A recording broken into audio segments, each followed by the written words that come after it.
स्वागत आहे माझ्या दैनंदिनीमध्ये. इथे मी नाश्ता करायला घेतला होता. नाश्त्याला भुईमुगाच्या शेंगा आणि मका असं उकडून खायचं होतं.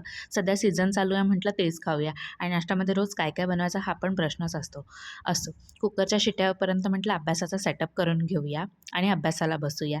इथे मॅमनी 20 मिनिट्स पेपर 1चं चॅलेंज सुरू केलं होतं. मराठी ग्रामर आणि इंग्लिश ग्रामरसाठी. तेच मी इथे करत होते. म्हटलं तेवढं होऊन जाईल पटकन आणि खूप भूक लागली होती. कधी एकदा कुकर ओपन करते असं झालं. ते नाश्ता करून घेतला आणि लवकर खाऊन घेतलं कारण मग किचन आपली वाट बघतच असतं काम करायला. म्हणून सगळं काम उरकून घेतलं, जेवणाची तयारी करून घेतली. जेवण पण बनवून घेतलं. एकीकडे कारण खूप पसारा होतो जेवण करताना. भांडी, एकीकडे कपडे पण करायचे असतात, भांडी पण घासायची असतात, ओटा पण धुवायचा असतो म्हणून ते करून घेतलं. सगळं आवरून मी इथे झोपून अभ्यास करायला बसले होते कारण मला फारच कंटाळा आला होता. खरं तर झोप पण येत होती कारण आज जेवणात ताकाची कढी होती म्हणून. पण ठीक आहे, मी तरी पण करते आहे आणि आज चॅलेंजचा डे 5 आहे. त्याचंच मी बघते आहे.